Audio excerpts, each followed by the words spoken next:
Hello, and thank you very much for this kind invitation to join your meeting today on non-communicable diseases from prevention to treatment. I wanted to speak about three topics today. First of all, the general approach of the European Commission to non-communicable diseases prevention and treatment. Secondly, to speak to you about the European Cancer Plan. And thirdly, to mention to you about the forthcoming initiative on mental health. So the Commission, having reflected with the member states and with stakeholder organizations, proposed an approach to non-communicable diseases, which emphasizes the importance of the international framework, the Sustainable Development Goals and the World Health Organization disease-specific targets. And based on that, and based on the fact that non-communicable diseases represent 80% of the disease burden in Europe, the Commission proposed an approach which would entail priority setting of our work on non-communicable diseases every year with the member states. Every year, on the basis of a commonly agreed document, the Commission asks the member states to choose which are the areas of work in non-communicable diseases that they would wish to prioritize for the following year, N+1. And on that basis, the Commission organizes a call for best practices. These best practices are evaluated and published on a portal. And then for the topics which the member states have prioritized, could be cardiovascular, it could be diabetes, it could be nutrition, it could be physical activity. The Commission will then propose the relevant best practice initiatives which would address those particular diseases. If 14, 15, 20, 27 member states decide to pick up one of these priority topics and to support the best practice initiative, the financing will be made available by the EU for Health programme. EU for Health programme is the financial instrument which we use to support public health initiatives in the European Union. This is a process that's been developed on the basis of a common document over a number of years. It's been rolled out with the member states. The most recent development is the support which we give to non-governmental organizations, patient groups, health professionals, in order to enable them to accompany the member states in implementing these best practices. So on the one hand, you have annual selection of priorities. You have the selection of best practices intended to address those priority areas.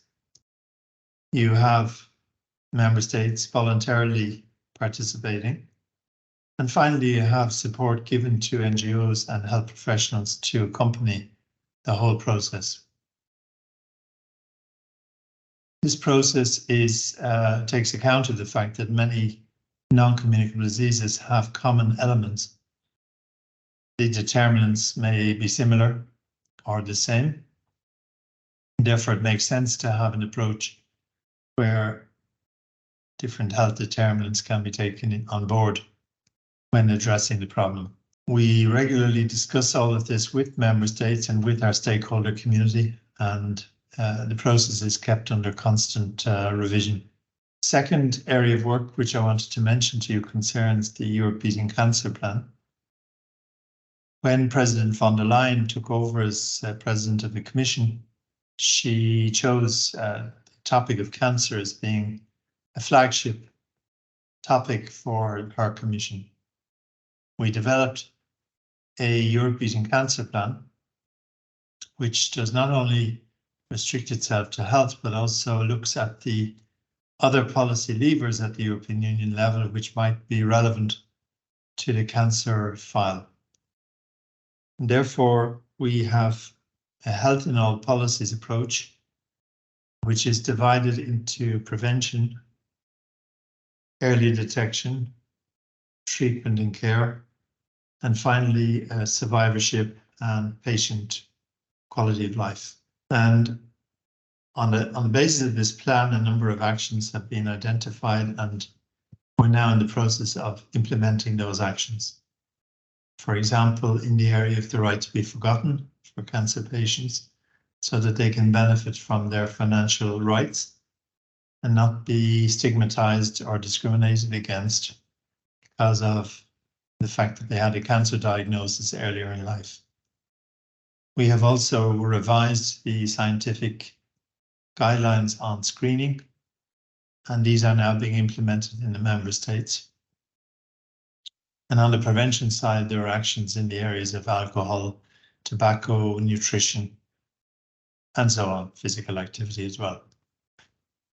So this action plan is interesting to the extent that it includes things like taxation for alcohol and tobacco, but also improving the quality and access to radionuclear medicine, the avoidance of carcinogenic substances in the workplace, and a number of other policy initiatives which go beyond the traditional health portfolio. And we organise regularly meetings in order to present the state of play and the work that's going on. To mention that this European Cancer Plan is steered in close contact with the health ministries of the member states, but also with stakeholders and associating the research authorities, because the cancer plan and the research on cancer are closely linked for the purposes of the cancer plan, which, by the way, has a budget of 4 billion euros over a period of 7 years. Third point I wanted to mention to you concerns the mental health initiative, which is planned by the Commission for June of this year. Now, since COVID has taken place, we've noticed a sharp upturn in the number of people seeking assistance for mental health issues. And we've also seen a lot of pressure on people because of lockdowns, because of school closures, because of isolation, and because of the general stress of the COVID situation, which has made many people feel less strong in the sense of mental health resilience. Therefore, the President of the Commission decided last November that we should have a new action plan on mental health, which is in the process of being finalized at the moment and will be produced in June of this year. And it will also take a similar approach to the cancer plan by having chapters on prevention, on treatment and access to treatment in particular, but also on quality of life and on the rights of people with mental health, particularly in the areas of discrimination and stigma. So you can see that given the heavy burden of non-communicable diseases in Europe, the Commission has been anxious to promote dynamic, innovative approaches to dealing with prevention and treatment of non-communicable diseases. We have put in place a number of policy approaches, both for non-communicable diseases in general, but also for specific conditions like cancer and mental health.